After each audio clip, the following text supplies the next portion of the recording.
We have had a number of people talk to us since yesterday about the significance or importance of history making, history preservation. We're at the point now where we're going to learn about the works the Samuel Proctor Oral History Project continues to do, and part of this learning will instill in us the ability to conduct research and to hopefully preserve it for generations yet to come. So at this time, I'm going to ask Paul Ortiz and his colleagues and students from the Samuel Proctor Oral History Project to come and enlighten us all. Paul?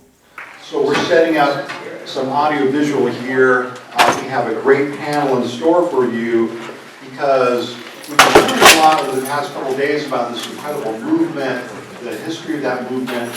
Reverend Steele talking about the everyday kind of interior life, what it was like to be inside of that movement. And so we're going to talk a little bit about what we've been doing at the University of Florida with colleagues throughout the state, people like Attorney John Duke, people like Michelle Hearn from the Florida Museum, people like John Nelson from Jefferson County, to document and to disseminate, to not just to gather and preserve, but to promote these living histories. And at the University of Florida, we just finished a 3-day national symposium on African American history titled From Segregation to Black Lives Matter. And this was a 3-day symposium. John Nelson, Attorney Pugh, Minister Thomas, and his wife, and many other people joined us at different parts of that 3-day time period.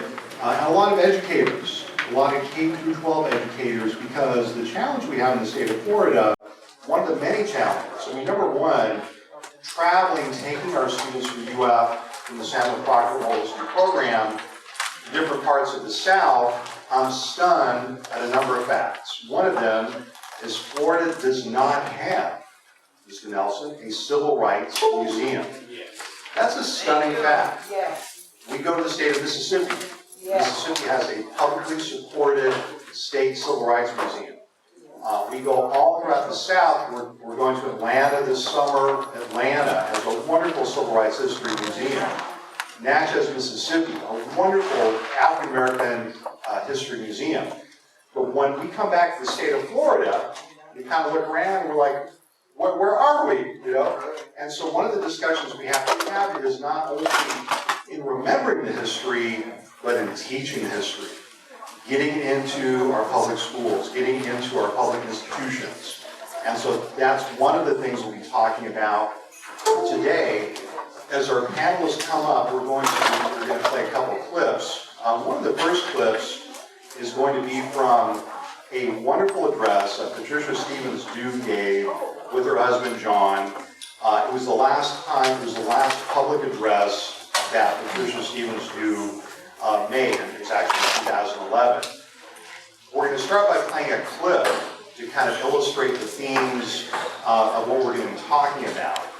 And just by way of introduction, my name is Paul Ortiz. I direct the Samuel Proctor Oral History Program at the University of Florida, and I'm also a history professor. But my entree into all this was through the movement. I was a union organizer with the United Farmers of Washington State. I worked on an 8-year union campaign in Jefferson called Bus Boycott. Had to deal with a lot of struggles. Was arrested. Actually, my future wife and I were arrested together.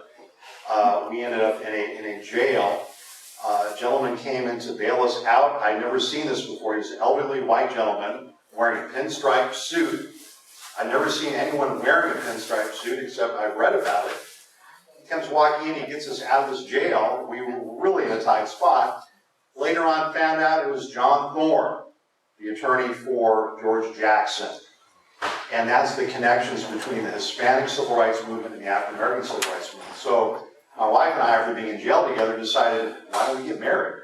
And so we've been married ever since 1995. But that was my entree into doing movement history work. And really, it's an exciting time to do this kind of work because more people now When we talk about the Black Lives Matter movement, there's more young people of all different backgrounds all across the country who are hungry and eager to learn these histories. But the problem again is, how do we get those histories from off of the college campuses and in events like this out into broader communities? The founding of ethnic studies, the founding of black studies, we talk about San Francisco State, we just commemorated the 50th anniversary of the founding of ethnic studies at San Francisco State. Black studies, Asian American studies, women's studies, those programs only came about through struggle, through high school students walking out of classes demanding relevant education. We just celebrated the 50th anniversary of the Chicano blowouts, we call them in Los Angeles, East Los Angeles, where middle school and high school students walked out and went on strike, demanding to be taught Mexican, American, and Chicano histories. And then that kind of filtered up to colleges like UC Berkeley. One of my mentors, Carlos Munoz, who was the co-founder of the Ethnic Studies program at UC Berkeley. The point I'm trying to make is that all these ethnic studies, African American studies programs didn't start from the top. They were not created by college and university administrators. They were created by students who came out of the movement, who again demanded to be taught their neighborhood histories, the histories of their grandparents. I could go on and on. I will tell just one more story and then we'll get right to the panel. Many of you know the name of Howard Thurman, known as a spiritual advisor to Dr. Martin Luther King, to Reverend James Lawson, to many others. Howard Thurman was the first African American dean of Marsh College, and many people gave him a lot of accolades. He deserved all those accolades. But he said, you know, when I think of who taught me to be a Christian liberation theologian, I had great education. You know, he knew Mordecai Johnson, he knew all the great religious leaders, theologians of that time. But he always said, Reverend Thurman always said, I credit my grandmother, who had been a slave in Madison County, as being my greatest educator. She never learned how to read or write. She would have me read the Bible to her growing up as a young boy, but she always forbade me. I was never allowed to read the Pauline epistles. Why not? Because that was the only part of the Bible that her master in Madison would allow to be read on the plantation. The point I'm trying to make is that Howard Thurman was an oral historian of sorts. He understood the power of movements. And so we want to go ahead and start now, and we're going to play a clip, again, from Evening with the Dews. This was an event that happened in 2011. This gentleman here was the second half of that event. You'll see him together with Patricia Stevens do. But we wanted to play it to show that we've archived this event, but I also want to ask you some questions after we play it.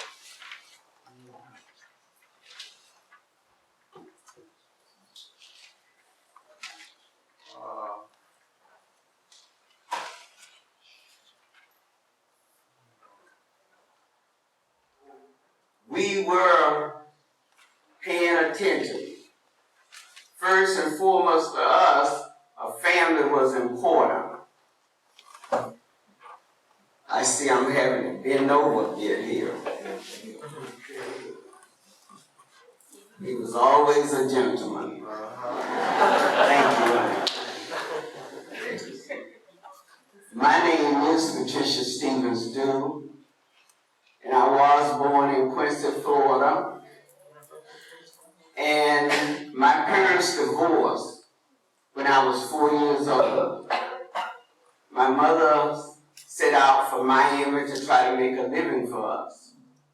Now, my biological father wanted to remarry my mother, but unlike a lot of children, a little later on, I said, oh, please don't.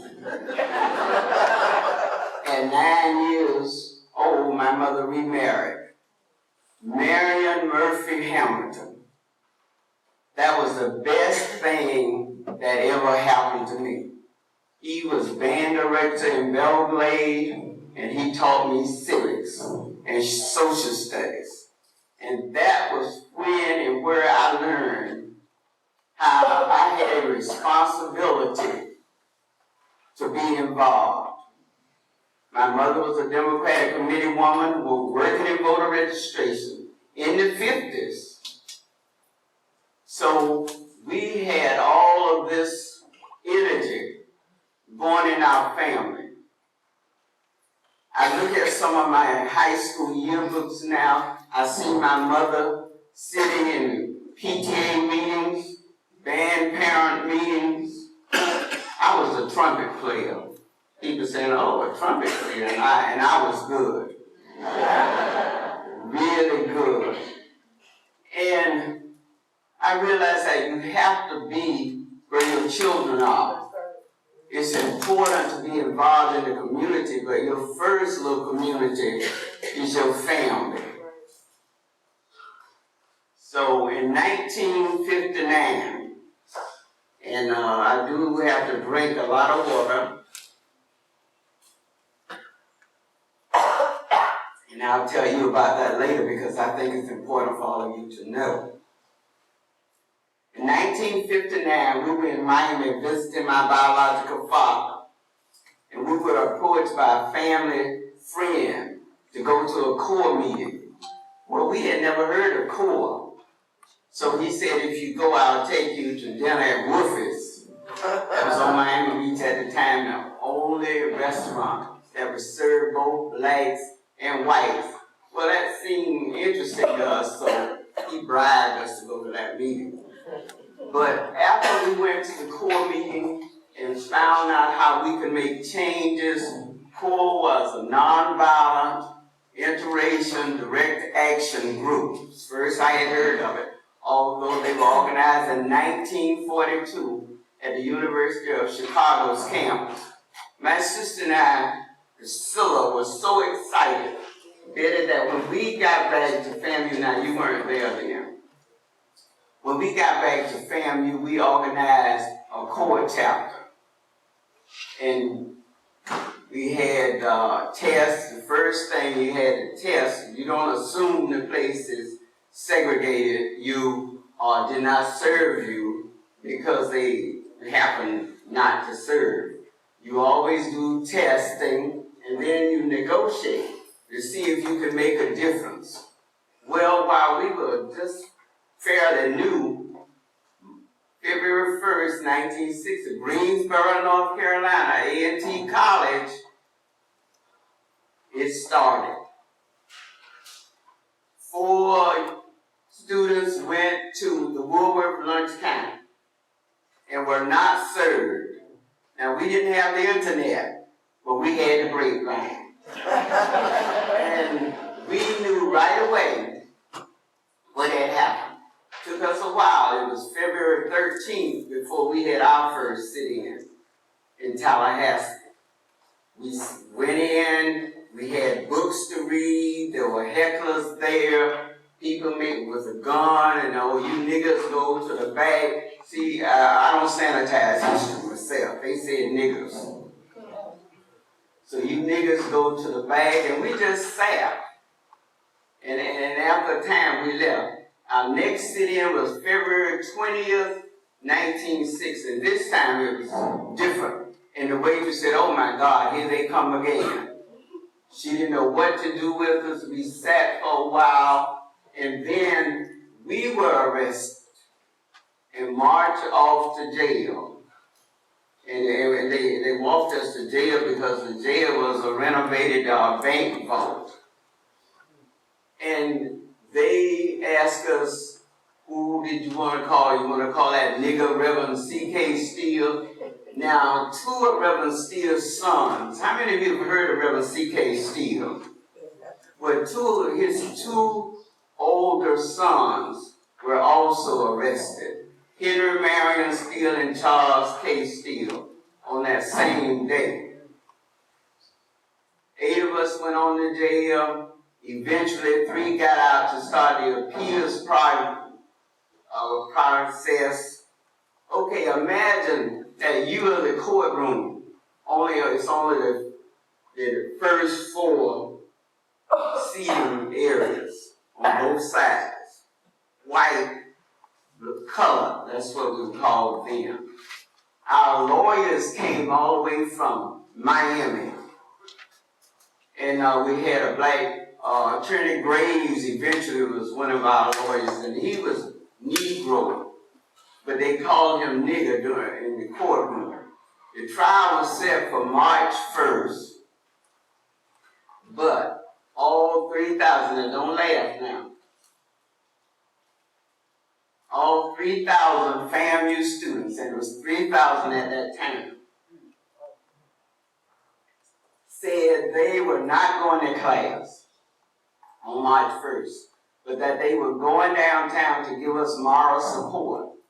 Well, when the authorities heard this, they postponed the trial, and the students continued. Mostly FAMU, but some FSU students continue to march downtown, continue to sit in, continue to call to negotiate. And after some more students had been arrested, we called the city, the county, the state, we called everyone to talk to us, let's discuss this. No one did.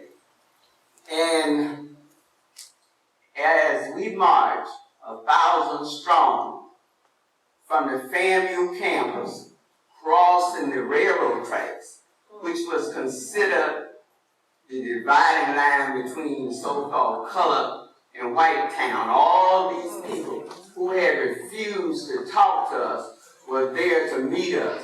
And the police officer said to me, I want you, and threw a tear gas bomb directly in my face. Well, for a moment, I could not see. I had never been tear gassed before. And some young man, and maybe I still don't know who he is, some young man said, take my hand. I've been in the army. Take this handkerchief and don't rub your eyes. And he led me to a church right down from the FAMU campus. I couldn't see, but I could hear the screams of the students as the police threw tear gas bomb after tear gas bomb on these students. This was Tallahassee, Florida. This was the Paradise State. No, we weren't Mississippi. We weren't Alabama. We weren't Georgia, as they like to say. But we were tear gassed. We were arrested again. And this time, the trial date was reset for March 17th. There were 8 charges against us. They dropped 5 and kept 3. We don't even know what all 8 were. We were found guilty of what I still want to know. But some of us decided we would go on to jail. There was only one community person with us, Mrs. Mary Ola Gaines. I believe in calling names because if you have a name, you could have someone to call on to tell you the rest of the story. I didn't talk to Ms. Gaines for decades. I didn't even know why she was there. Eventually, I got around to interviewing her. I said, Mrs. Gaines, did they call you to let you know that we were going downtown and asked you to go sit with us? She said, they called me just to tell me. But no, they didn't ask me to sit. But I thought if you children, we were children then, in her eyes, if you children could go and sit in and I live here, that's the least I can do. Now, when Mrs. Gaines was arrested, she chose not to go to jail. She said she didn't do anything wrong. She wasn't going to jail. But 5 of us did spend 49 days in the Leon County Jail for sitting in at a Woolworth lunch counter. Well, I think that most of us in this room know, and it was said by earlier, that we're not in a post-racial society, as some of us had hoped and maybe wished was the case after the election of Barack Hussein Obama. But even worse than us not being in a post-racial society, in my view, we are seeing a retrenchment of many of the things that the news and the civil rights and peace and women's activists and all of the people who have worked for so many years to make democracy a reality in America. One of the things that you were mentioning, how people are brainwashed, and often I've learned from my students and others that people really don't know how democracy came to America. It really did not come with the Declaration of Independence or the Constitution. It came from people like us in this room expanding democracy to include people who were never thought of when the Constitution was penned or the Declaration of Independence was written. It certainly didn't include women. It did not include any people of color. African Americans were slaves, etc. We fought to make America what it is. And I believe that we are in a period of retrenchment where these things that we fought for are being eroded. And we need a movement. We have to have a people's movement, or we will lose what we have gained over 200-300 years of struggle. I read.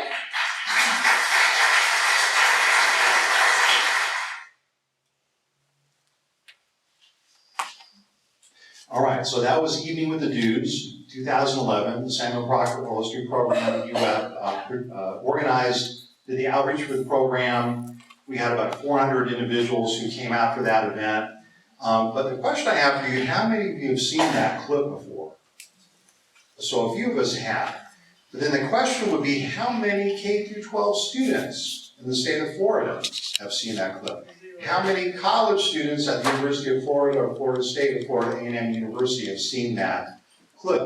So this is something that my colleagues are going to talk about. We're going to talk about on the panel is the question of getting the word out. It's kind of a colloquial title of our theme. And by the way, I think that Reverend Steele left his cane, which means that he's going to have to consent to be interviewed now, because we have something he needs. So we're going to sit him down, Dr. Proctor, for an interview, if you don't mind. He was really busy though, but I also wanted to mention briefly that the person who's commenting, we had Patricia Stevens do, and you saw what a great speaker John Du was, right? During that speaker. Yes. The wisest speaker of all knows how to listen, right?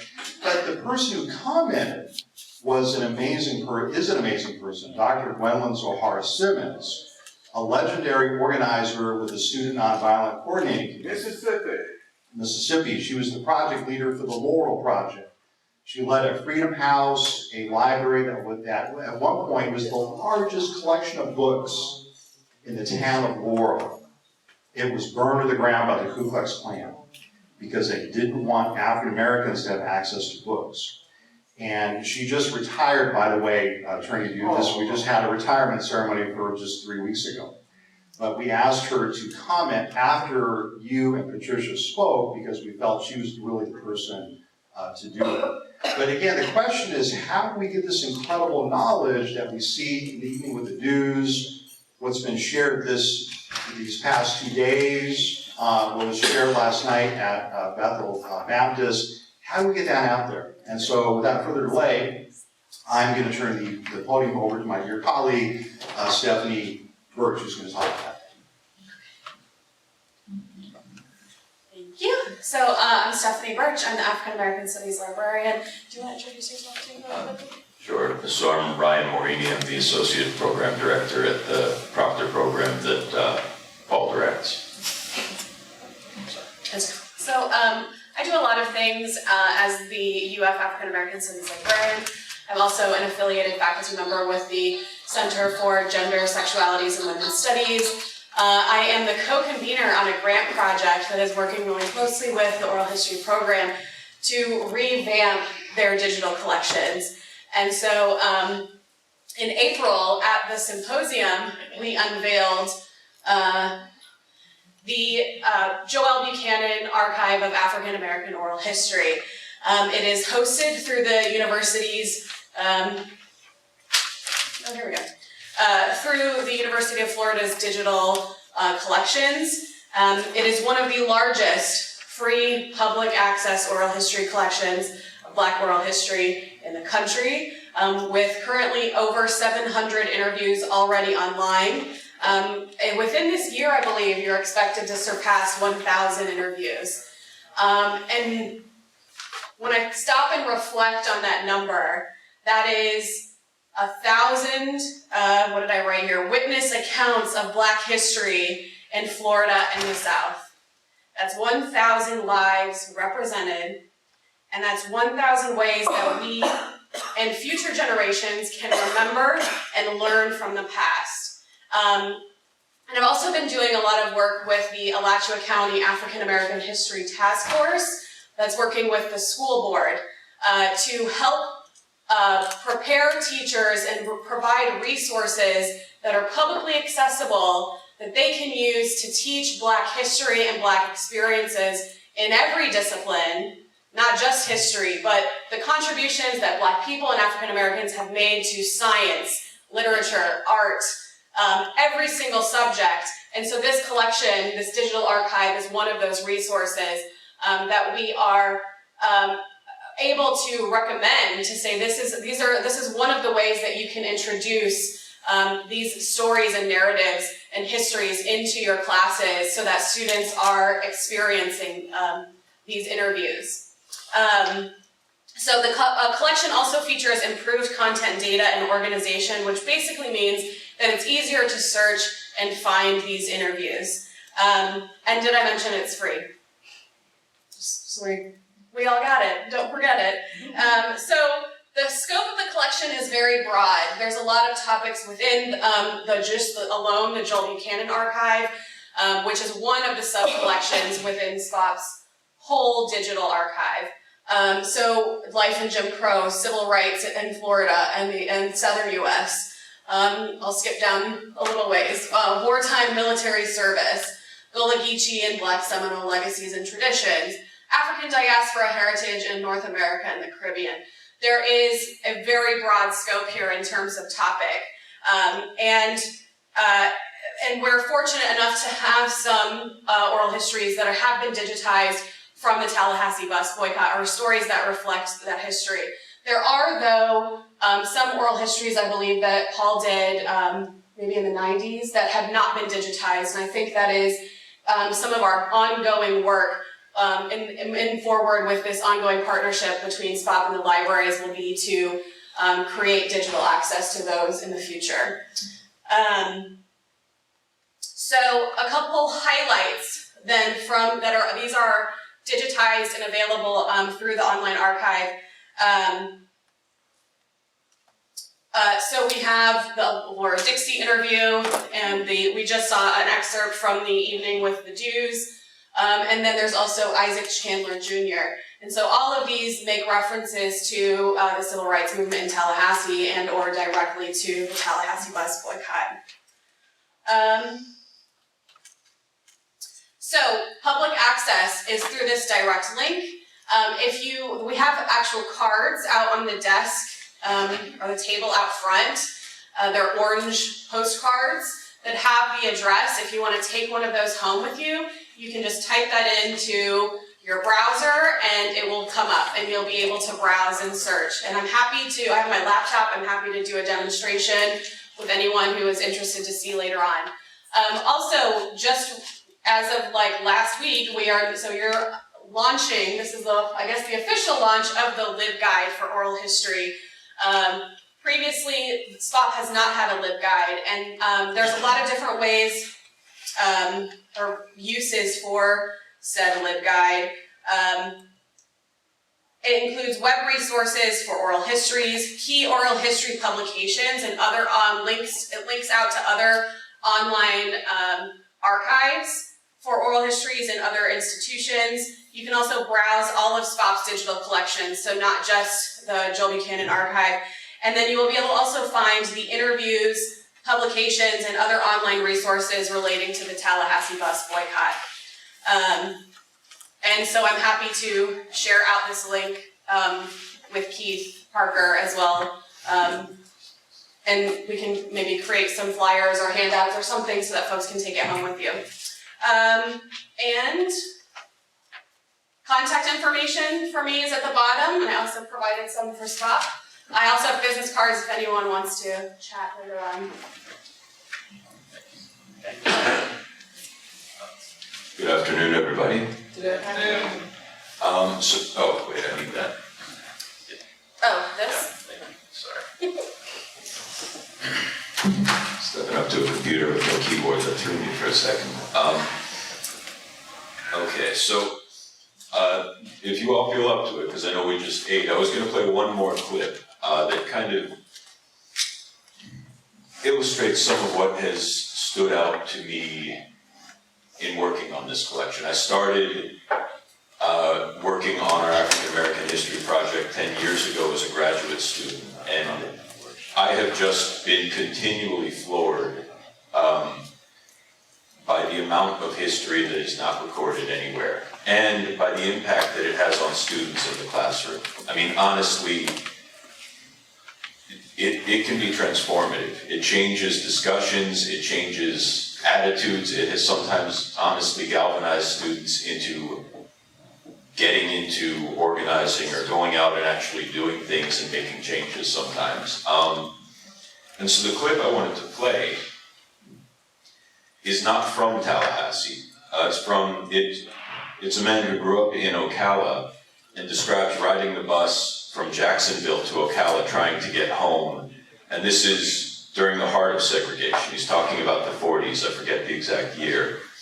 But one of the things, and I thought it was important to bring this up, one of the things that these oral histories can bring out are the story you're about to hear does not make it into history because you don't often hear, or at least younger generations do not often hear, that people did resist.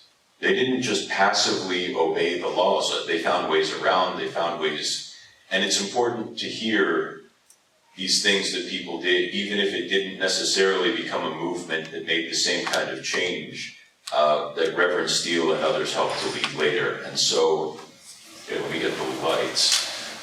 Nope. There we go. Okay. And so this is Mr. Leonard Reynolds and Mary Reynolds of Ocala. I was at my Aunt Rebecca's house, my grandmother's sister, the one that made the pie. Oh, yeah. She gave me a nickel. The bus was a nickel to go back to the bus station. So I could go get the bus to come to Ocala. So she said, here, son, it's a nickel to go to the bus station, get the bus to go. I had a ticket. So I got on the bus, went to the bus station, little cubbyhole corner at the bus station in Jacksonville with the colored people. It was a little angle like that.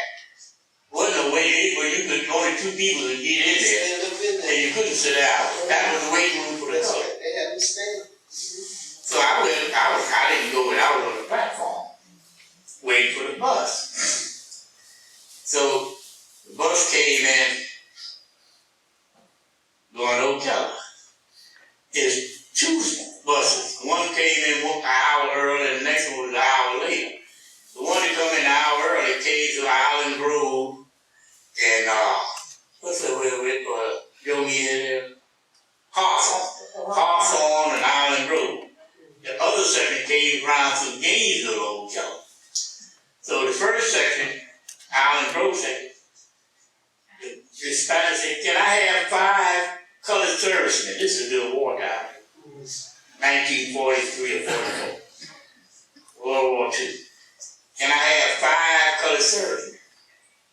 So 3 soldiers came up. They said, "Any more colored servicemen?" There was only 3. So he said, "You boys stand aside." They wouldn't let the servicemen fighting for the country get on the bus. They filled the bus up with rifle, even the back seat. And they said, "All you folk had to wait for the next section." Well, the next section went through Gainesville, I wanted to get on that one because that was a straight shot. So going to Gainesville and then coming over here, that's way out the way, you know. Anyway, next section came in. And it was, can I have 5 colored servicemen? It's still only 3. So they took them there on the colored folks' side, they loaded up the bus. Except that one little seat behind the driver, one seat behind the driver, I saw it. I walked up to the man, I said, "Mister, tell me why you cannot ride this bus." He said, "You don't call it." I said, "You don't call it Cubano." And get my paper, leave, and go down, and leave country. So he looked at me. He walked back over to somebody over there. He pointed at me. So he came back over and said, "You get on the bus." So I got on the bus. You know where I sat, don't you? Right behind the driver. First seat of the Florida. It wasn't a Greyhound, it was a Florida motor line. I rode on the front seat of the Florida motor line. Let me tell you. We left Jacksonville. As the people behind me got off the bus. And we rode down the road a little further. There's two white men got on the bus. He looked at me sitting on the front seat behind the driver. He said, "My God, you see what I see?" And he sat down behind me with the people that got home. And all the white folks on the bus said, "Yeah, he's the only one got on his jacket." I heard him talking. Only one got on his jacket. He said, "Hey, boy." What? "Hey, boy, you hear me talking to you?" I didn't pay no attention. All of a sudden, he did on the show. "Hey, boy, I turned around and looked at him. "Hey, boy, did you hear me holler? What the hell are you doing sitting on the front seat of the bus?" I said, "No, I mean, they said, yo." He said, "My God, that boy must be a foreigner."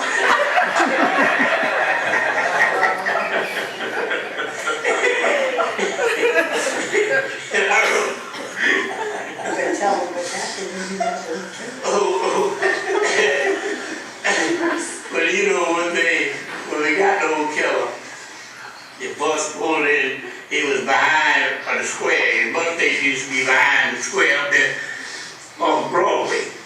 And there's a fella that he did now, D.B. Morini. He was red cap in the back and up there, but the bus pulled in about me sitting on the front seat. He hit the door over and he looked up and saw me sitting up. He said,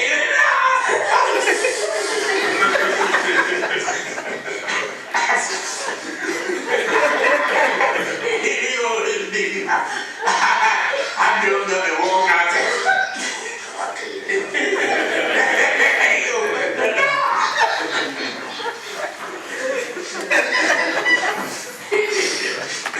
Oh, me.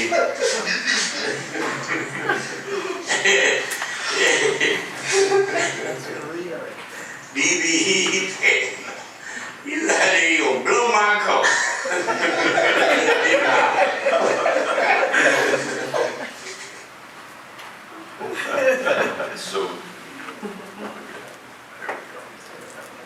So that's an example of a story that you do not find in the history books. And that's the kind of story that if I play it to students today, they're blown away because it really challenges what they think about the past. And here we get the... and so getting these sorts of stories out to students and into where people can access them is one of the most important things that I think we can do, because it is a different history when you put all these voices together and you understand. And I mean, that was Jacksonville, but that's a Florida story. I mean, and it's the same thing. We have stories of people drinking from the white water fountain just to see what it tasted like. One woman in Gainesville, she's 80 now, she was 6 years old when she tried it. her sister was 5 and was the lookout. They just wanted to see, like, is it different? Is it actually colored white? Is it gonna come out like milk? But these are important histories, and they need to be out there, and that is, yeah, that's very much a part of what we want to do, but I think it's best if we go to the discussion section at this point, so I'll close with that. My section of that. You can be over here. So we wanted to get everyone here because we've all learned so much, we've participated, we've been organizers, and just kind of open the floor and have a discussion. And not only thinking about the discussion here, but also kind of paraphrasing Dr. King, where do we go from here? How do we share these histories? The Tallahassee Bus Boycott, why do we just commemorate it 1 day a year or 2 days a year? Why couldn't we commemorate it throughout the rest of the year? So we thought we'd put together some questions, just kind of throw it out for conversation. What are the different ways we teach the struggle for Black freedom using oral history? I have a question, a statement primarily, if I can get the mic. Yeah, please. Thank you, Dr. Paul, and the panel. I recently found some information. As you know, I talked earlier about the Jefferson County Public School System being under Somerset, which is a charter. Well, I just learned this year that they denied the students to have Black history into the schools. And that's another challenge that I have to get that back. There is a need to get this into our public schools. And even if it's charter, then we got to find a way to actually, we're paying them folk $1 million a year to educate our kids. There is no way that I'm going to live in Jefferson, paying taxes to Somerset, and they deny those kids the opportunity to have Black history in there, specifically when, you know, the work that I've done with the veterans over there, that we need to get that into our school system for our kids. Dr. Ryan, just a quick comment. Just want to piggyback off of what Judge Nelson has said. When you say, Judge Nelson, they have denied, you talked about the Florida Department of Education in the legislature, is that right? Well, actually, they appointed Somerset to go there, so yes, they primarily. Ultimately, it is the Florida legislature and the Florida Department of Education who is denying this, is that correct? I wouldn't say if it's got to be Somerset, which have their own private corporation, their board of directors. So I'm not sure all of the facts why they didn't allow the Black History program to go into the schools this year. I understand. I just want to say, Dr. Paul, and to Dr. Wright and Stephanie, the presentation is excellent. The oral histories need to be out there. I've got a question, and that is this. Have the University of Florida, the Samuel Proctor Oral History Program, had a representative in Gainesville to see this information, whoever the representative is, whoever the senator is in Gainesville, to say, this is something that we need to file a bill so that it can be passed in committee, out of committee to the whole floor of the House of Representatives and the whole floor of the Senate, say this is something that needs to be taught. Is this something that Proctor have approached to try to get it done? Here, I think it needs legislation I can needs to respond do to that. It's very good. It's not working. Yeah. So I believe it was in '94 that there was a law passed in Florida that they have to teach Black history, African American and African history. And there is a state task force for African American history that is a state level, and I believe it's based here in Tallahassee at FAMU. And so on May 4th, we had the School Board of Alachua County, in cooperation with the local task force and the state task force, it was funded by the state task force, we had a one-day conference for teachers in Alachua County and a couple others that are now escaping me, because one of the things is that a lot of teachers don't know Black history to teach it. That's the first thing.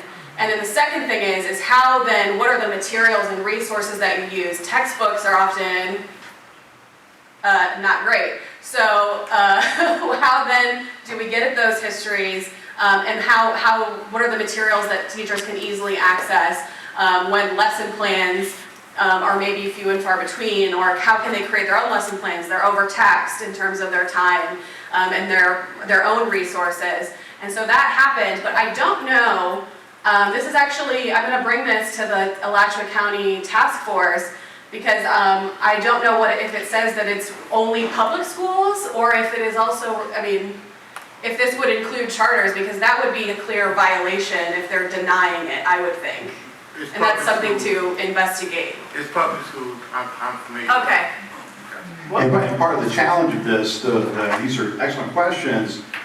These are laws. There's also a state statute that says that school districts will teach about World War II, its impact on Floridians, the role that Floridians played in the war, and very similar to the African American history law. Unfortunately, these are unfunded mandates. Yep. And one of the things that we do at the Samuel Proctor Oral History Program is we do a lot of teachers' workshops. We travel throughout the state to put these types of materials in the hands of teachers. But unfortunately, we're just one oral history program. And so it's a very ad hoc basis. But I can tell you, when we bring a box of CDs or DVDs with this kind of material to a group of school teachers or superintendents in our progressive districts, those boxes are gone within seconds, right? I just did a teacher's workshop in Montgomery County, Maryland. This is a school district which serves 170,000 students.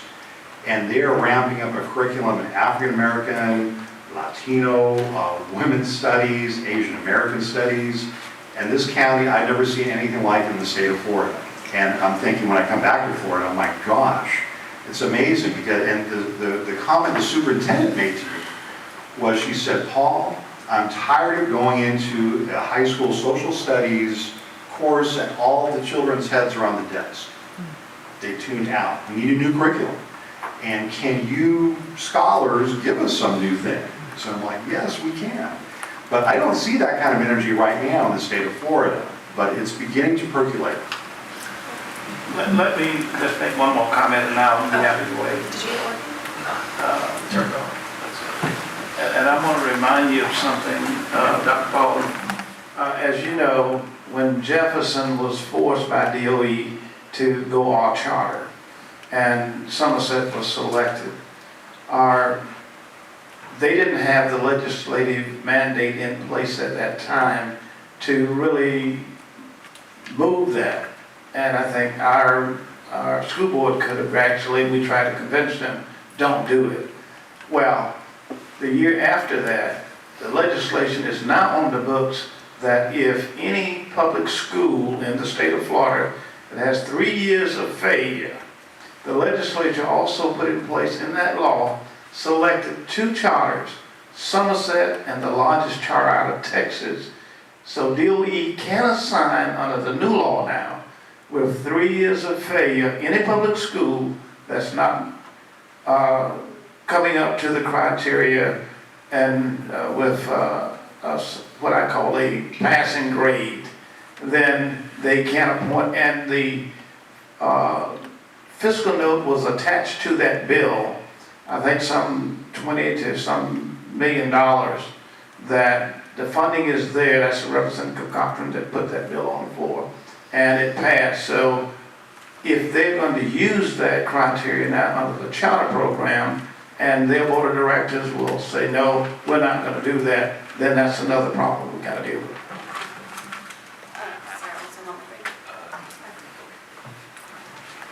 So I don't have any real data, but with the task force in our most recent meeting, one of the things that we talked about is that there are not a lot of local county task forces in Florida for this. Alachua County is one of the few, if not only. And so this, I think, is an opportunity for us to talk about creating localized task force that then can work cooperatively. Because maybe then one of the things that needs to happen in the future is that the current law needs to be amended to, especially with this move towards charter schools, magnet schools, that are the voucher systems that are pulling away from the public school system, is that those kids are going to be in those different types of alternative schools are going to be left in the dark in terms of learning about Black history.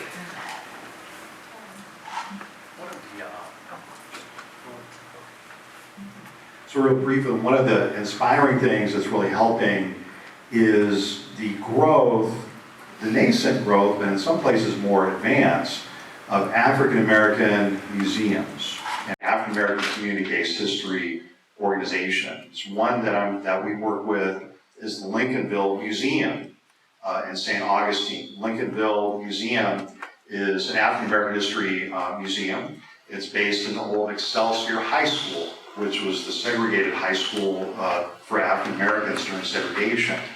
And we have just witnessed Lincolnville Museum thrive and grow over the past 2 or 3 years. And eventually will become, I believe, a world-class history museum.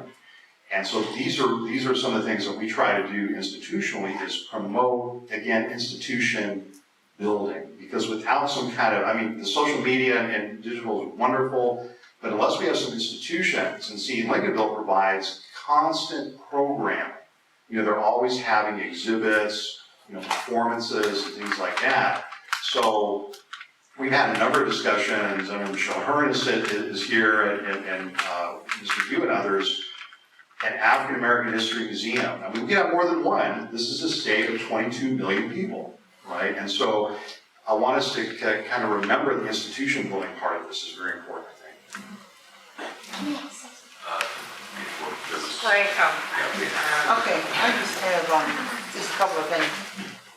The question is, what are the different ways we teach the struggle for Black freedom using oral histories?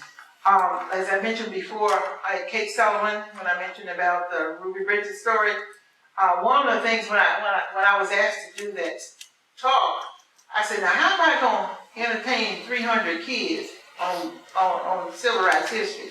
Because they know nothing. So what I did, I said, well, let me strategize here. Let me find out what can I say. And I thought about it. I said, I know I can look up the prices of McDonald's food back in the 1940s and 50s and 60s during the civil rights movement. And I did that. And when they heard that those hamburgers cost 15 cents and the fries were 10 cents, then that's all they talked about. But anyway, I was able to get the message to them, you know, and they couldn't understand. I mean, they really was like floored with the idea of a hamburger nowadays cost $2 or $3, and back then they were 15 cents. I had to start with something. And another thing, how do you expect the children to know and the adults don't know? See, the adults have to be educated. You're talking about 2 generations of adults. And I'm not talking about I meet grown people who don't know anything about Black history because they said it wasn't taught in the schools, it wasn't taught in the home, they just don't know. Okay, so some kind of way we're going to have to reach the adults. And here's another problem, the college students. And I've talked about this before. Let's say we have from Tallahassee, we have FAMU, FSU, and TCC. And these people are going out into the world on an international basis, okay? And here you are, sitting before a table of Japanese, you finna get hired, 300 figures, $300,000, right? And the one question they asked you in the interview, well now you're from Tallahassee, Florida. Tell me about those civil rights movement. And you sit there like, what movement? I don't know. See, we've got to educate all. And you know, in Japan, That's all. Okay. I have a standing offer every year. There are universities in Japan who contact me and ask me to come and teach African American history in Japan. There are Japanese universities that have Black Studies departments. There are European universities that have Black Studies programs. There are Latin American universities. You can study African American history in Mexico City. I was just there with my wife in December. But when we come back to the United States, where is it? Yeah, it's internationally taught. Yes. So, can you hear me? I can also project. So as a librarian, it's kind of an interesting experience because I am not a student's professor, so sometimes I'm more of a confidant. And I have had students full breakdown crying because they feel overwhelmed in their African American Studies classes because they've suddenly realized that they don't know their own history. And Black students just feeling this weight and honestly, kind of a guilt that they don't know, but they haven't been taught because they haven't learned it in school, or their parents maybe have never told them, and sometimes, young people were like, that's boring. My son's sitting back there playing on his video games, not appreciating this experience, but maybe one day he will, right? Because we don't, hey Nevin, 15-cent hamburgers back in the day. Did you hear that? But his ears perked up. But we take it for granted, and it's only really until those stories are no longer accessible to us, those memories, those experiences, that we do begin to care. And so sometimes it's like a light switch turns on for students, and then it becomes a task of peeling back those layers and helping them figure out a way to move forward, because it can also be overwhelming, like, where do I begin? I feel like I have to read everything in order to know anything at all.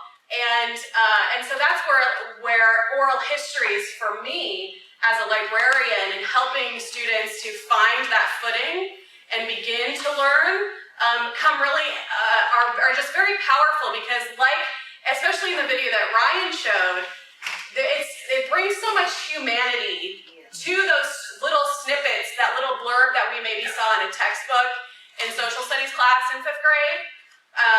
It brings it to life. I'm from Illinois, and I don't think anything interesting has ever happened where I lived.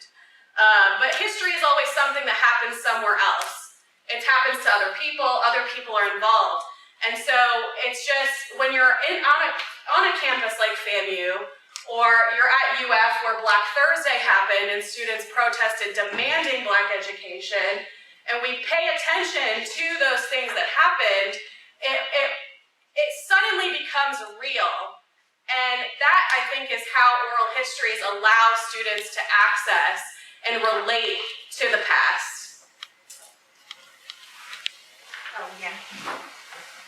Hi, thank you for all of this. I have two perspectives or two questions. One is, just as a mom of a middle schooler, I would love to figure out how I can help his public school get access to this. I'll talk about it later. I think the principal will be all for it. And then on another level, I'm a professor also. I teach at Florida State. I teach in the film school. And I'm actually working on a documentary right now about the history of the plantations and the enslaved in Leon County and around here, so not just Leon County, but just the general area. So I saw that you had some resources, or perhaps you do, and I wanted to know a little bit more about that, but I can also look it up online, in terms of that. But I think, in terms of your general question, a way of sort of reaching people with history, of course, is through movies, and through testimony, and through oral histories. Before I got here, I'm also teach movies, right, so in the past, I worked in LA, and so worked on movies like Malcolm X and Great Debaters and things like that. So I think that when you share in that way, which is a sort of the medium of the day, and teachers really appreciate having videos and having, whether it's a documentary or a clip from a narrative or from a feature, I think that's a really great way to go. And I think that oral histories are a big part of any film's research that's going to be based on facts. So appreciate that. Well, there's a lot of history on plantations right here because they had 83. Right. Yes. Michelle, I just wanted to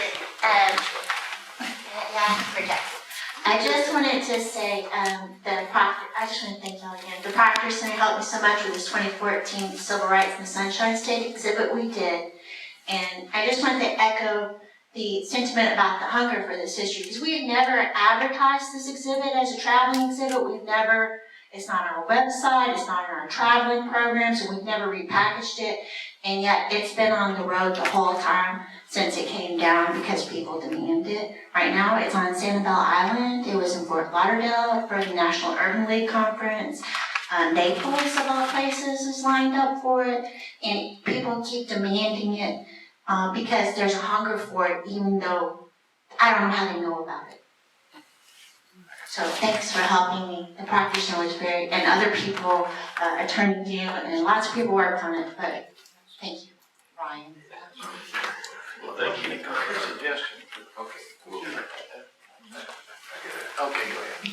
Very quickly, I would just like to say the information is so important, Dr. Paul and Ryan and Stephanie. So much so until, I know we do social media. I'd like to be able to put this website on my personal Facebook page to all my friends and just tell them to look at this and learn something, if that's all right. Yes, okay, sure, yeah. Thank you. Quickly, and I'll be very quick. In Jefferson County, we have they have 77 total churches in Jefferson County. And out of the 77, there are 61 black churches. I've attended a lot of these black history programs at churches. They do not know what they're doing. Pastors do not know what they're doing. They need access to this kind of information. And I have a sister church right here in Tallahassee. I just attended this year a Black History program. The person that was directing that, I didn't want to be negative over them, but I wasted my time driving from there to come here when that same pastor pastored my church. And we got to do better. I don't need my back to talk about that. Okay. I'm gonna give you a number so you guys they might. I'll stand up, but I don't need that, believe me. I'm gonna give you a number. I'm gonna give you a number for a gentleman you can call. His name is Dr. Larry Rivers Sr. He's a professor at Florida Agricultural Mechanical University. His office number is 850-599-3447. 850-599-3447. He is a professor emeritus of African American history and history in general. He is a professor and he can give you any book, research, information, documentation on African American history whatsoever to help. Tell me his name again. Dr. Larry Rivers. Okay, so y'all know Dr. Rivers, you know I'm telling the truth. Oh yeah. I know. Yeah, we all know.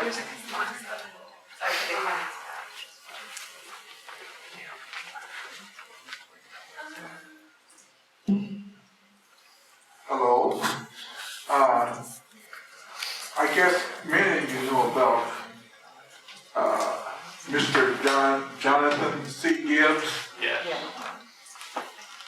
The reason I bring up his name is that if we want to talk about Black history, we need to talk about it on a state level, not just from the county level, because I think that was the challenge that Jonathan C. Gibbs had, after the Civil War, as to how to teach, Black history and the politics that confronted him.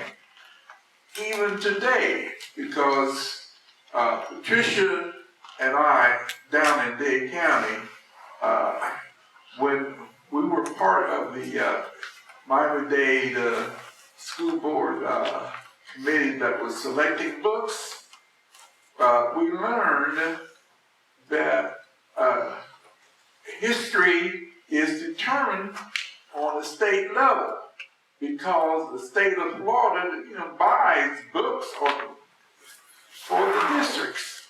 So we need to think about not just what can we do in Leon County or Gaston County, but what can we do on a state level relation to Black history because books are bought on a bulk basis.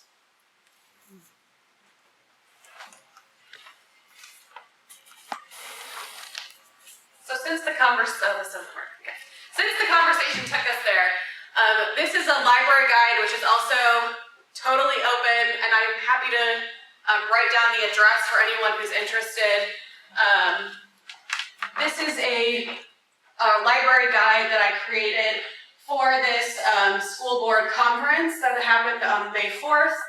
And it provides links to open source content that's freely accessible on Black history. And you can tell that it's organized topically, by subject. It is not by any means comprehensive. This is probably the tip of the iceberg in terms of what is available online. And I'm happy to add anything. If there is a digital project or an archive or a website with lesson plans that you are aware of that you would like to see here, I'm happy to add anything. I try to walk the line between enough information but not an overwhelming amount of information. But this is something that you can take to your schools in your counties or to churches and say this is a resource that you can provide with your congregants or your teachers, your students, to help them learn or teach themselves or teach others about Black history. Stephanie, can we email you and request by email that you send me that link by email? Yep, I have business cards. Okay, I'll make you get that website. One of the other exciting sources in the world of digital production and humanities now is that a lot of African American newspapers, which go back to the 1810s and 1820s, have been digitized. And so that we've been working with selected high schools across the country because high school teachers are also looking for primary source documents to help teach their students writing, research, critical thinking skills. And one of the exciting things, I worked with a group of high school teachers in California last year on African American newspapers in the 1820s, and actually one of the research topics was what was the state of Black history teaching in Black institutions and Black high schools in the antebellum North. And so we were looking at states like New York, New Jersey, and one of the things that we discovered was that in Black controlled institutions, what we would call today high schools or middle schools, it was a standard practice to have their students learn to recite by memory Dessalines' Independence Day address, the day that Haiti declared independence from France. Students would actually compete to read this address. Students would also, recite lines from people like Frederick Douglass. So in other words, they were learning Black history in the 1820s, 1830s, 1840s. But the way we found this out was by looking through Black newspapers. Like the Colored American, for example, is one of the early Black newspapers. The other exciting thing, getting high school students to look at newly digitized Hispanic newspapers in the state of California, in places like Los Angeles, and many of you know California used to be a part of Mexico before the U.S. invaded Mexico. And one of the things I work with high school teachers there is to point them to the fact that there was a vibrant, thriving abolitionist movement among Mexican and Mexican Americans in the Old Southwest and in California. That is, there were many Spanish language newspapers where editors were fiercely anti-slavery, fiercely pro-abolitionists. And so getting the students to read that material. Sometimes you have to do translation work. Sometimes those papers are already being in the process of being translated. But I'm a big fan of getting students to look at newspapers. And then an equally big question is what Attorney Dew has on his place there, books. Getting people to read books again, I think, is a really important part of this process. Again, love social media. I love looking at Facebook and online sources and stuff, but there's something we lose if we don't read books. And I think that's, as an author, I've also had the experience of having my most recent book, it's also an audiobook format. And the reader is a brilliant reader. He's actually a theater professor and a television actor. And I've had so many people contact me and say, I read your book through listening to it. But again, it's the idea that they've listened or they've read an entire book on a topic, which I think is very important for us to, as educators, to insist upon. It changed my life. When I was in high school, a senior in high school, I was not a good student. I had one English teacher in a shipyard town called Bremerton, Washington, where none of us went to college. We all went into the military. My father, who's just turning 81 next month, can tell you this. All the kids from our high school went into the Marines and the Navy and the Army. None of us went to college. But I had one high school teacher, Don Bidwell, who insisted that I read Richard Wright, Native Son, who insisted we read Ralph Ellison, Invisible Man, who insisted that we read Steinbeck, Grapes of Wrath. And I'm not going to claim we understood everything all at once, but these books were life-changing. My gosh, Richard Wright as a high school senior, and when I show my college students at the University of Florida that reading list I had in my shipyard town, they're like, you couldn't have read all these books. I'm like, yes, Mr. Bidwell insisted. And when I go back to Birmingham, my hometown, next month, we take him out to lunch or dinner. He's turning 85 this year, and that the difference one person can make. That's fun.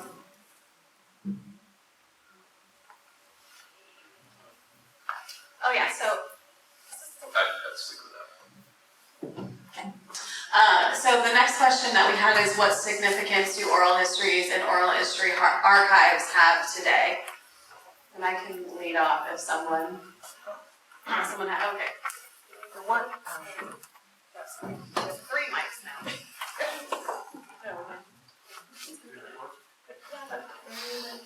No, wait, that's working, isn't it? Yeah, but I was like, basically making out with it. It is so significant. There's a saying that when an old person dies, a whole library goes with them. And that's enough said.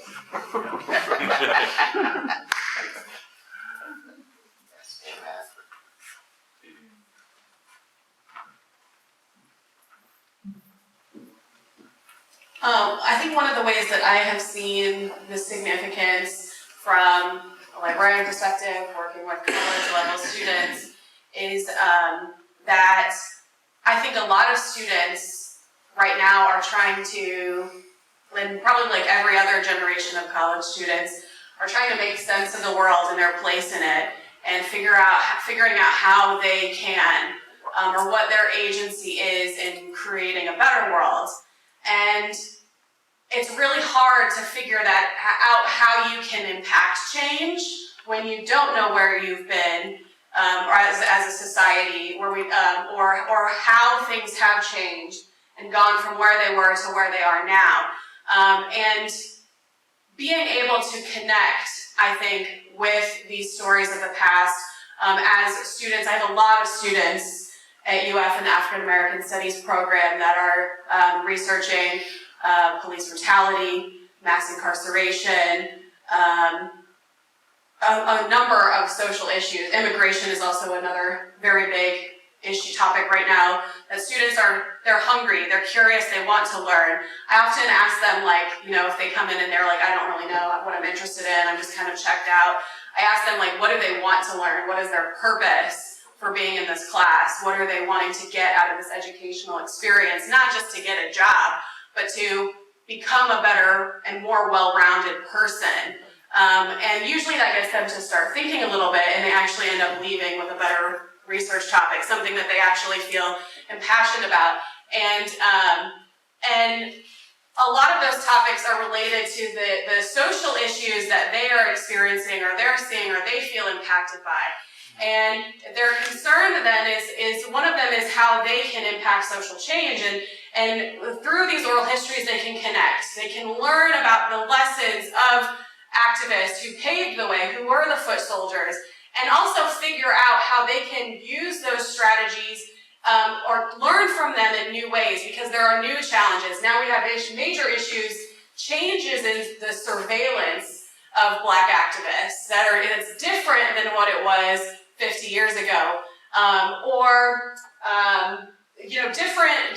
different strategies for a different landscape and a different political landscape at a different time that they have to figure out for themselves, because there is no answer, there is no formula, it's change. But if they can't figure that out if they don't know where the landmines are that have already been stepped over and around by the folks who have paved the way. So another thing I would point out, this isn't just information. Oral history is not simply information. I mean, this requires relationships. It requires working with communities, working with people, and that means, so I said that it can be transformative for students to encounter clips, but I probably stopped short in saying that, because the most transformative thing that I've seen is having students actually go out and do an interview. Go out and listen patiently to someone, maybe for an hour, maybe 2 hours, about their story, and realizing, like, I think that's one of those moments when students or students of any age, we're all students in that sense, I guess, but it just helps not only in grounding the knowledge, but it also gets students off of campuses, PhDs like us off of campuses when we would not necessarily otherwise, if that makes sense. And so that community engagement is a really important part of this too, I think, because universities have a lot of resources that need to be in service of the community. And I think that is an important aspect of this relationship as well, that always needs to feed back into the archive, because if you send someone out to listen to a story, they might learn something that day, hopefully they do, but if then another 20 or 30 students or however many more can access it, that next year and then however many down the road, I mean, it keeps adding up that way. Because that is one of the other things that I would want to emphasize about oral history as a field. I have known people who have been interviewed their whole lives. What Patricia Stevens do is an example of one of those people I've known. I also work with Western Shoshones in Nevada, and I know an elder who never did an interview with me, not because she had anything against me, we got along fine, but she's done so many interviews, she just doesn't want to do another one. And I can't access a single one of those. They're not public. All I've got is whatever people published out of them.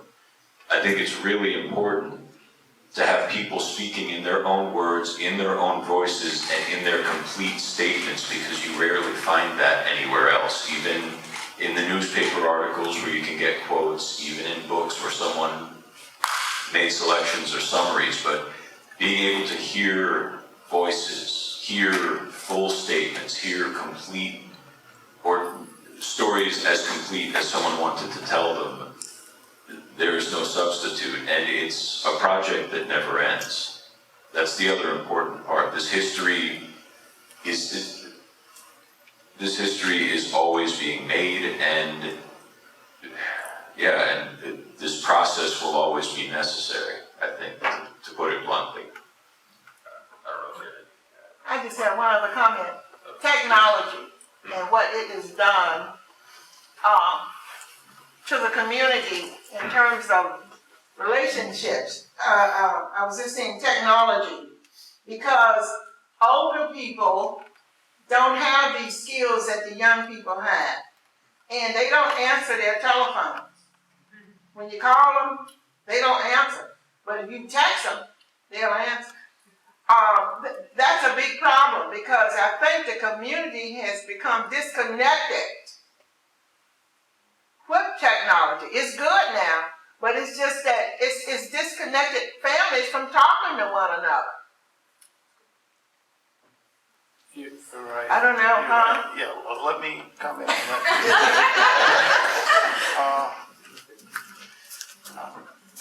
Again, I'm a person, because I'm an old civil rights person, I watch everything.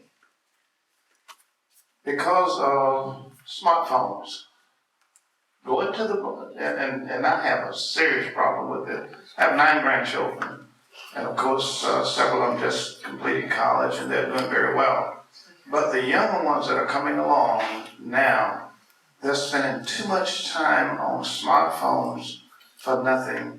I have 2 grandchildren. I'm going to be picking up my 2 youngest grandchildren on the 31st and in June. I'm down in Hillsborough County.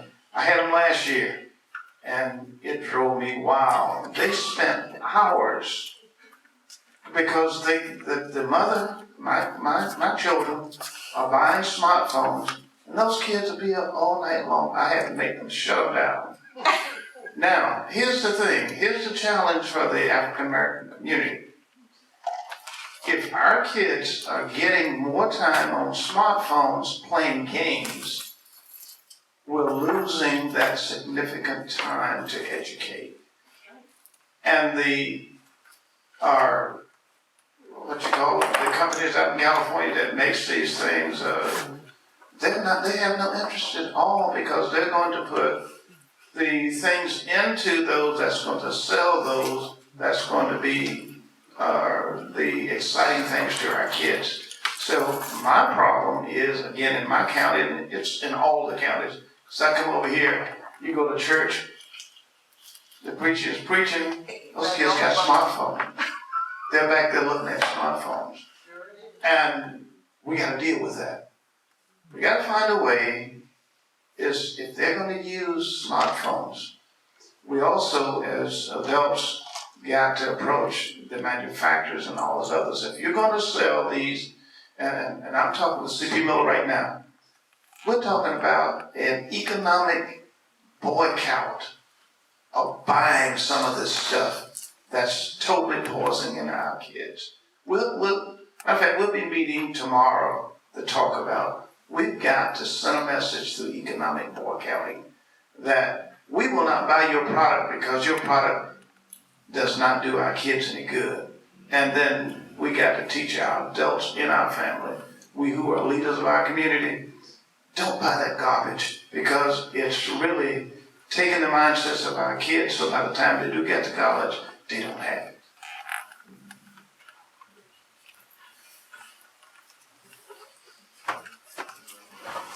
The Delta, or one of the airlines just had that sign. It was a viral social media post that was said, go buy a $700 video game console instead of spending it on union dues. Oh my God. Yeah.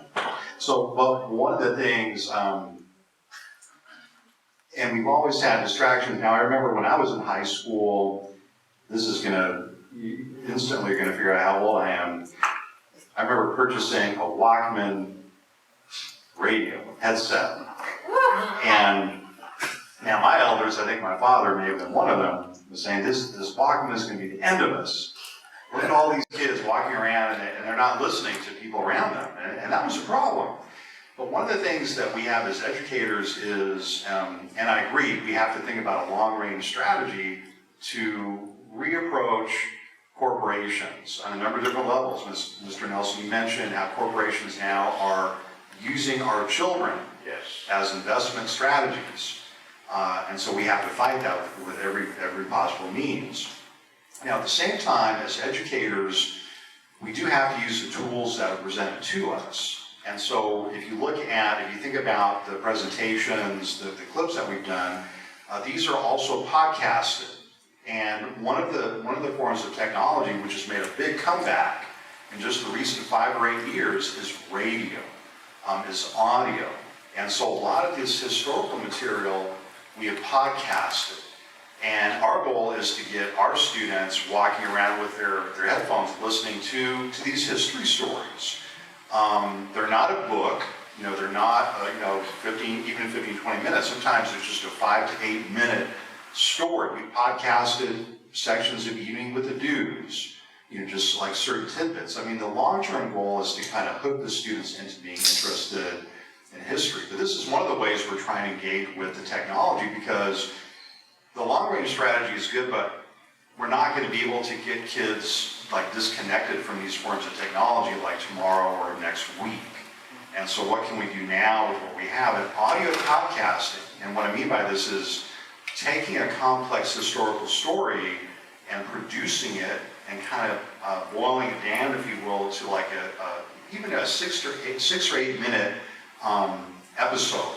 In 6 to 8 minutes, you can tell the story, or you can tell a story of the Black Indian Alliance that came together in the 1830s, the Seminole Alliance, that kept slavery at bay for a number of years in Florida. Right? You can tell that story skillfully in about 6 to 8 minutes in audio podcast. And in that podcast, towards the end, we try to get the students, hey, do a little more research on this. Here's Professor Larry Rivers. He has this incredible book on slavery resistance in Florida. And so these are some of the ways that we're trying to engage with that technology, which I think my colleague Steph Birch is an ace on. I am, though, can't speak from a millennial perspective. I am old enough to remember dial-up internet, but I have for the majority of my life been connected. My son is clearly connected. He's probably been on his switch the whole time he's been back there.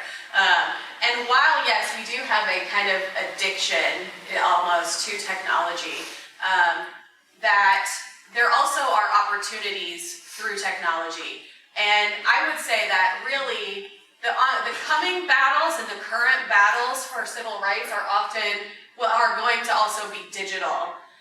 So just a couple weeks ago, the libraries at UF had a speaker from the Southern Poverty Law Center. The Law Center employs an entire team of people whose entire job is to track the digital footprints of violent hate groups, white supremacist groups that are recruiting and that are, what's the word I'm looking for? Radicalizing white college-age youth and high school students via technology. And so we have to employ the skills that young people have, which are those technical tools and abilities, to counteract that online activity that is kind of brewing beneath the surface that we don't see, just in your general Google search. And there are a lot of programs like after the Ferguson protests where community organizations coming together to teach Black youth how to code so that they can become digital activists that are using technologies and digital tools to further the cause and also connect and create digital communities with people from different parts of the world. The kind of interconnectivity facilitated by digital technologies between Black Lives Matter activists and activists in activists in Palestine, where there is a kind of international, transnational kind of collaboration and fight for shared struggles for civil rights. That this, I think, is something that we're going to see more of in the future, and that there has to be some kind of balance that we strike, but I don't think we're going to see digital technologies and social media go away anytime soon. And maybe the question is then, how do we use these to further the fight? Good information. This is good. Oh, I think we have one more. So I actually will kick this one off, because when I wrote this question, it had a very specific thing in mind. What are the challenges, or what challenges are there in collecting, preserving, and utilizing Black oral histories? And I was thinking about this question because last weekend, Cape Canaveral, I sat on a panel at the Florida Historical Society Conference. The panel was The Stories We Tell, Critical Approaches to Black Public History. And we had a few questions from some historians in the room asking specifically about oral histories. And really their concern was how do we corroborate the stories that people tell in oral histories? Or someone even said, we know that a story that was told in this interview, there's no way it could possibly be true. But then, what do we do with that information? And we had a kind of a lively conversation, and I have really been grappling with it since then, because I felt in leaving that there is almost an assumption that Black oral histories, Black stories cannot be trusted as history. They provide a counter narrative to what has been recorded in the official record, right? That has been glossed over and told from a white dominant perspective. And how do then we prove these to be true? And there is this, I guess, desire or this need that we have to prove those, instead of just listening and learning that why is it that Black people do not get to be credible witnesses in their own experiences? And so there is, I think, still an interrogation, at least from an academic standpoint, of oral history practices. And I think this is something that the community has to be involved in these conversations and really asserting that this is what happened, these are the experiences, or these are the memories that of our community that help us understand the past. It's not necessarily about this happened on this day and this place and the facts of it. Sometimes it is about the spirit of something that happened, and how can we still learn from that and hear that without invalidating that with, I guess, academic methodologies. And I don't know, Paul, if you have anything to say about that as a historian by trade. But Well, as a historian and a person who is trained in the old school, there's always a tension, because my colleagues in mainstream history departments will always kind of question the work that we do in oral history and public history in general, and that's fine. I think in many ways that makes us sharper. But you raised, this is a brilliant question for us to just continue grappling with. I think about the presentation that Reverend Steele gave just a few minutes earlier, and I was able to talk with him afterwards. And what I told him was, you told such a lovely story about your family, about your what it meant to you as a child. It was very, I didn't use the term, but it was a very subjective story. Now, no scholar can go behind Reverend Steele and prove or disprove that these discussions took place inside his household, right? Because they were family discussions. They were very intimate, very personal. And to me, that's the power of oral history. And we do have colleagues who are going to challenge challenge that. And in fact, I remember when I was rehearsing for a job, a tenure track job in 2000, what we were told as young oral historians, or younger oral historians, was, always talk about how you balance the oral archive with the written archive, and you try to do 50-50 or something like that. But we no longer do that because, memory is subjective. And psychologists have taught us some interesting things about memory. One is, the older we get, the more we forget.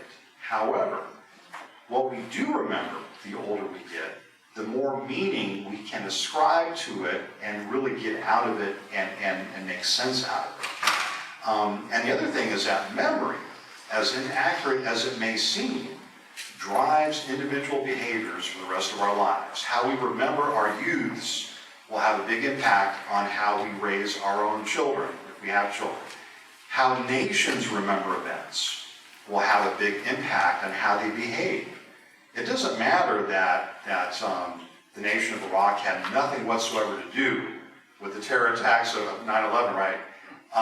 It turns out that even to this day, about 45% of Americans think they remember that the nation of Iraq had something to do with those terror attacks. So this is why we are students of memory, why memory is so important to grapple with. It isn't always accurate, but it drives behavior. And so this is kind of one way to respond to your question is I say that really in my career, we were kind of taught to be dishonest about this. We were taught to try to square the difference. Again, if I had one interview, I would say, I balanced that with a primary written source, right? well, how much do I go back? I mean, let me give you one more example of a written source. So we work with the Birch Creek Band of Indians in southeastern Alabama. And 3 years ago, we had a team of students who were in the archive, in this Native American History Archive. And we pulled out a stack of documents. You talk about land laws. These were land claims signed by none other than General Andrew Jackson. Yes. Because what a lot of Americans don't understand is all these so-called heroic generals, as they're pillaging their way west, they're land agents, all of them. And he was selling and buying huge portions of land in Georgia and in Alabama and in Florida. And I'm looking at these and I'm thinking, how much do I really trust the written papers of Andrew Jackson? I mean, the land deeds are one thing, but what about his written correspondence? And so what we've done in the Oral History Board is we've kind of put the question back on our peers and said, well, I'm glad that you've interrogated us. Now we want to interrogate the written record. Do you really trust the papers of Andrew Jackson, to tell the truth about what he was doing? So I'm sorry, I just started rambling. Let me throw something else out, if I may. And while you're walking over there, I'll just say that that's really what I did, is I threw it back at him and I was like, we're talking about a history, because the question was really about the Ocoee massacre. And it's like, well, what sources, what's the material evidence that you are using to check these oral histories with? Yeah. And it's just, ugly. Yeah. Leave it there. And with anti-black massacres, I mean, this is a great example. So there was a grand jury proceeding that took place after the Rosewood Massacre. Well, someone took that record and it's lost. No one can find it anymore, right? And so that's another challenge we have. The Tulsa Massacre, the same thing. A lot of the testimony that took place after the Tulsa anti-black massacre, lost. And so that's what we have to do. When I say lost, I'm going like this, right? You asked the question, and I want to add something like just an observation that I had. My observation is, what are some of the challenges? Some of the challenges are resources and money to be put into Black and Afro-American history. When you're talking about challenging historians and facts, I think some history is also objective, and I'm going to explain why it's objective. When I had a U.S. history book when I was going through elementary school and middle school, the first question they said, or one of the facts was, Christopher Columbus, he discovered America. Now, I thought that would be awfully funny when they said the Indian was already here.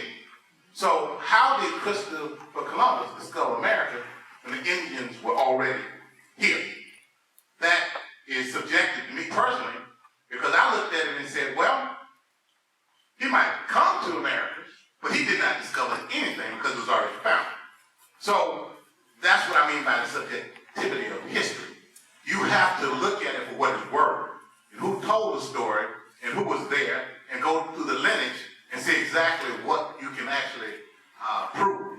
So I think that when you look at it, you have to have resources. You have to go back and look at what it's going to take to institute it into the public school system, the university system, and if it is an important fact or milestone, we need to make sure that it's there, no different than any other history. So it should not be a problem. It should just be something that we should do. Let me go, and I won't shut my mouth. I need to do that.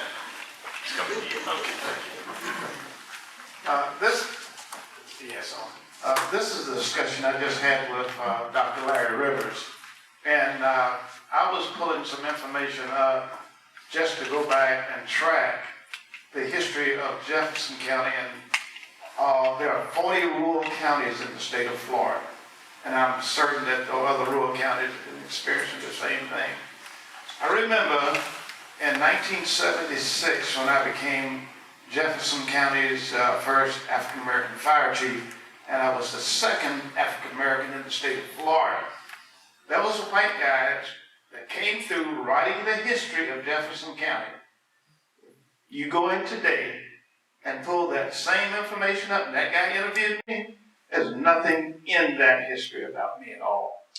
So that's the other kind of mistrust that those writers who wrote that history at that time, and I was discussing that with Dr. Rivers, and I said, listen, Doc, I read your 1862 about slavery, and I'm constantly up late at night doing that kind of thing, but there's nothing at all. So that's the mistrust and what you may call whether or not it's the right or wrong of the fallacy or non-fallacy of who the writer is.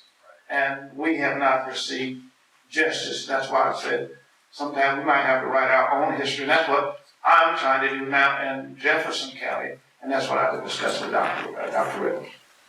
Can I add to what he just got through saying? See this book here? Freedom in the Family, a Mother and Daughter Memoir of the Fight for Civil Rights. Authors Tananarive Due and Patricia Stevens do. Patricia always said, if you don't write it, it did not happen. Yes.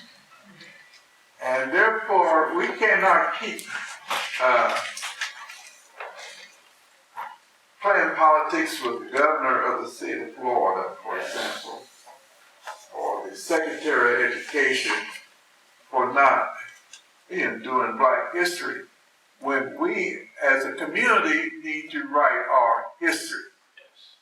A friend of mine, Herbert Baumgart, a Jewish guy down in Miami, was very strict about that. He said, John, Black folks need to write their history because we Jews write our history. So I think it's important that we help, instruct our young people that they have to write their history so that they can understand where they need to go from here. Again, Freedom in the Family, a Mother, Daughter Memoir of the Fight for Civil Rights. Because Patricia always said, if you don't write it, it did not happen.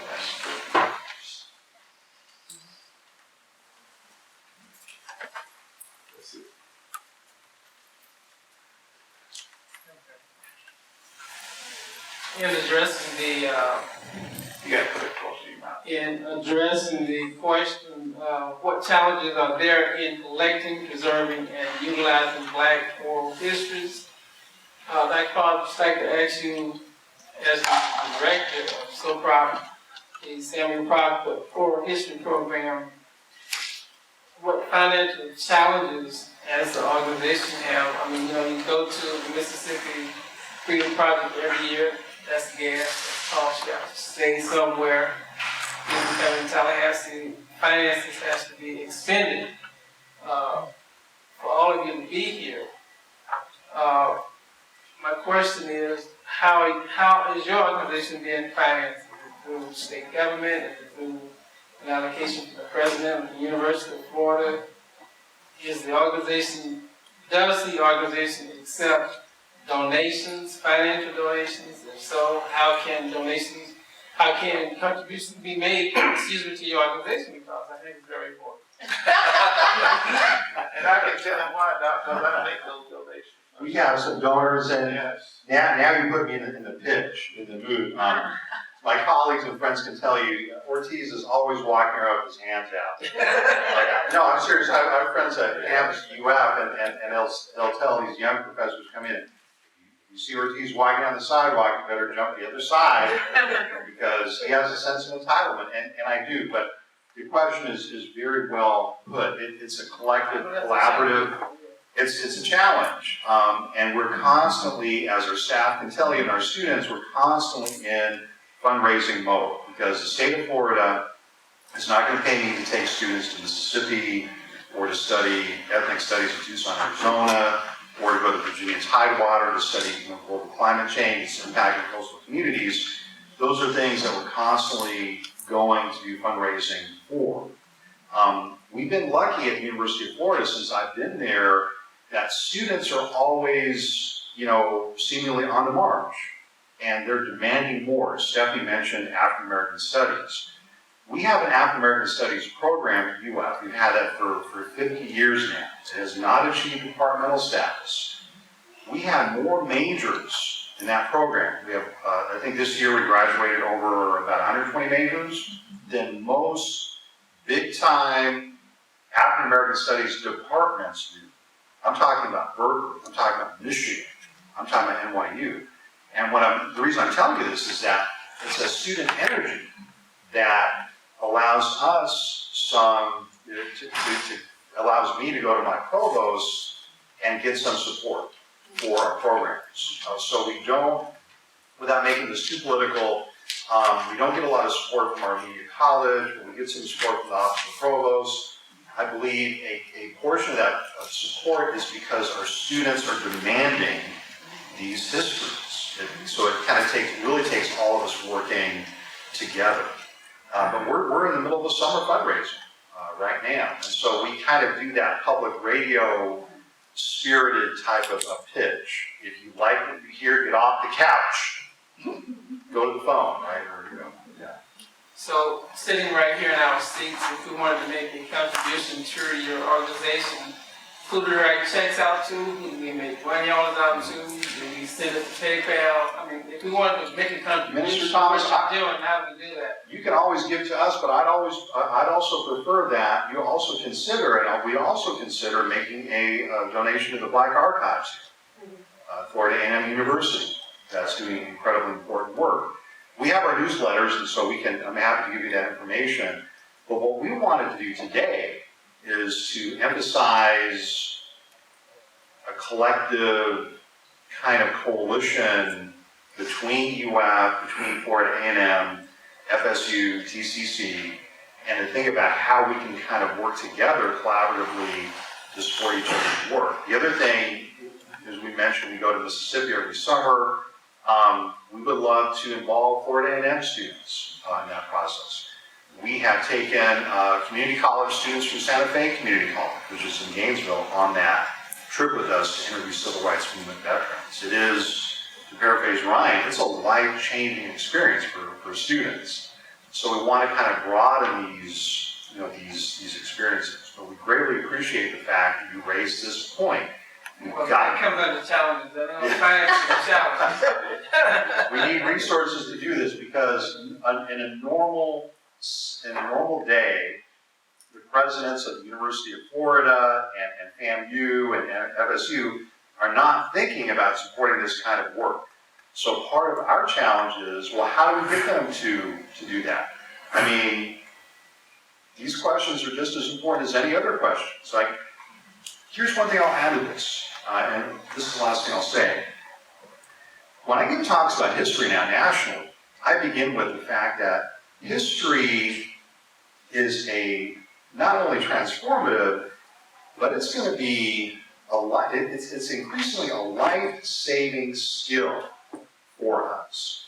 What I mean by this is that I can describe for you a culture and a country that had the most advanced scientists in the world, a country that had the most advanced military and weaponry in the world, a country that had incredible infrastructure, the most advanced industrial infrastructure that had ever been seen before.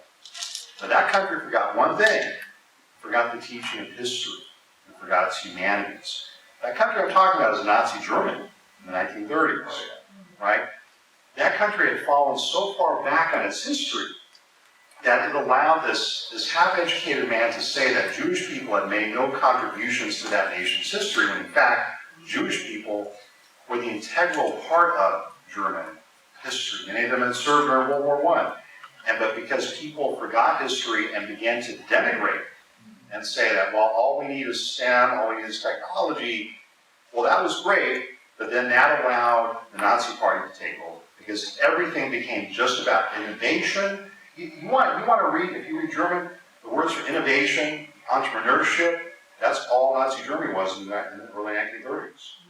Now, I'm not denigrating those things per se. I'm just saying that all they were concerned about was technology.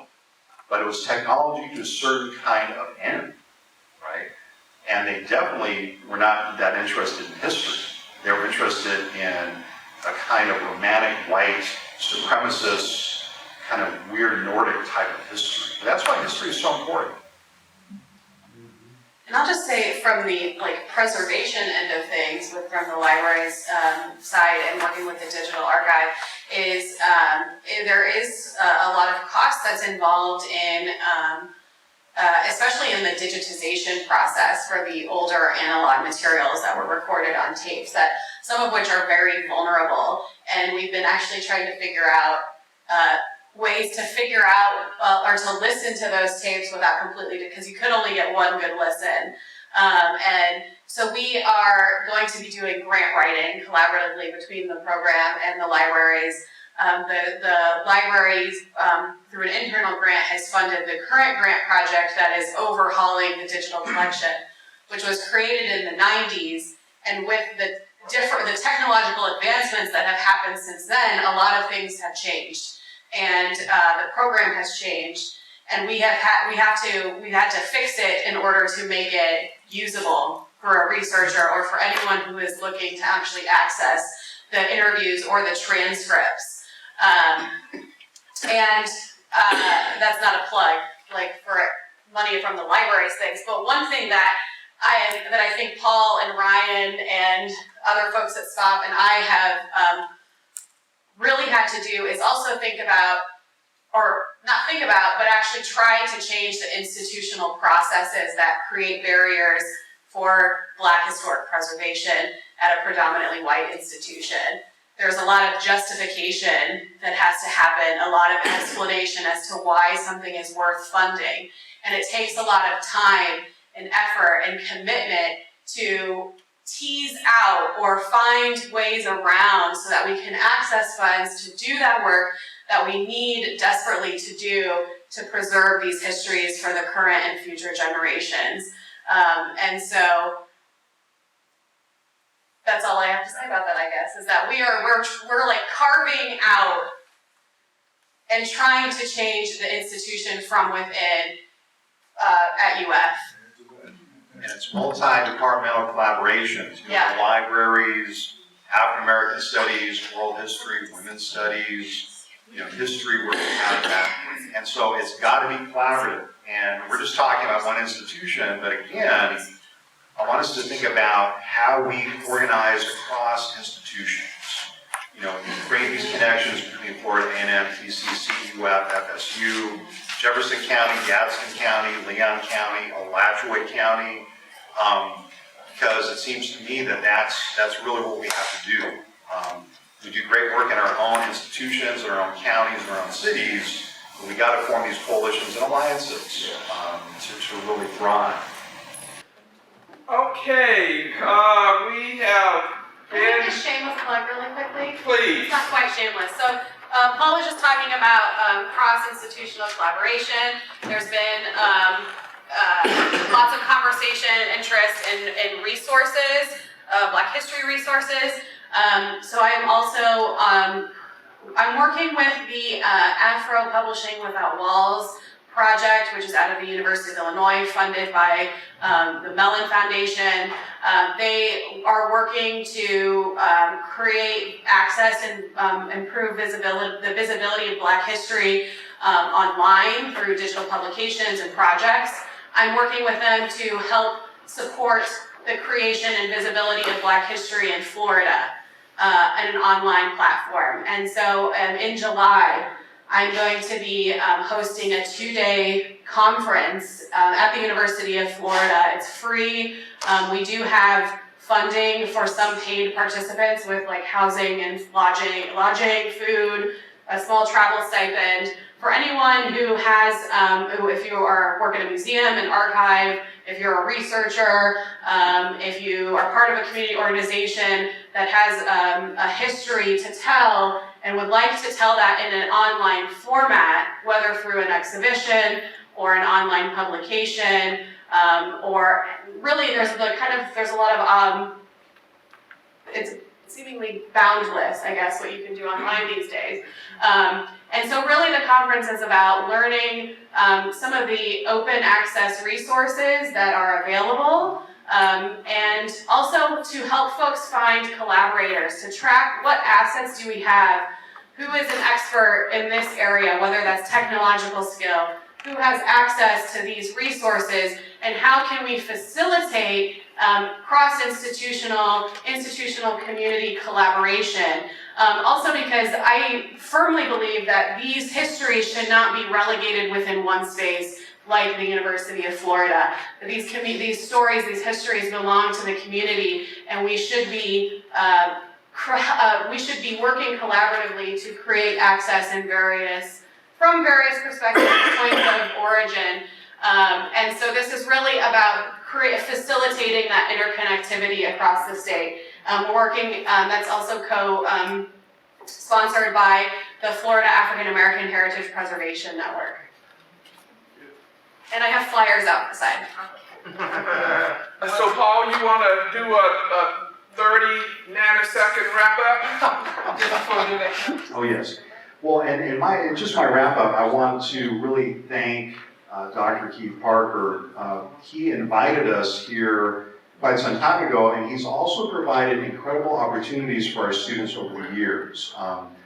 We've had students from UF give presentations at the National Civil Rights Conference that Dr. Parker also chairs. One of my former MA students, I think, is on your board, Candace Ellis, and Candace is finishing her PhD actually this fall at George Washington University. So this gentleman, Dr. Keith Parker, is a serious intellectual, a great mentor and guide for me, and so I want to take this opportunity for all of us to just thank him.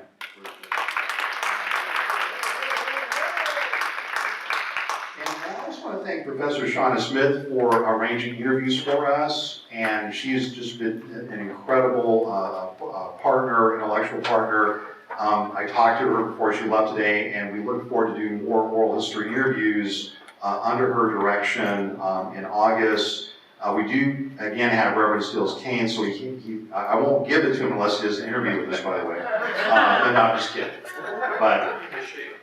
And Michelle Hearn, and one of the things that Michelle Hearn mentioned at the Florida Museum, creating this incredible Florida Civil Rights History exhibit, which I don't think she'll mind me saying, a lot of people at the Secretary of State's office were very skeptical. They said, well, where's the demand for this? We just don't think people are interested in African American history. But what a great lesson. And they also asked for the text so they could pass it out to school children in Sanville. Yeah. And so this exhibit, I mean, let's work on demanding it in our local communities. So thank you. And thanks everyone for your patience. It's wonderful participating. We look forward to the 64th. And let's give them a well-deserved round of applause. There are many takeaways. One that's lingering in my mind is thus: if you do not record your history will be recorded for you. And you may not like the way it is recorded. So, as Attorney Dew and his family member has done, and in the words of Nike's mantra, just do it. Just do your recordings and pass it on, share with others. You never know where it's going to end up. So I hope you all have enjoyed today's activities, presentations. Safe travel home. And again, Paul and Samuel Proctor, Oral History Research Project, thank you all very much for sharing your wisdom with us. And I hope we're able to get FAMU involved with some of the oral history work you are doing statewide and region-wide. Thank you very much. Good to see you again.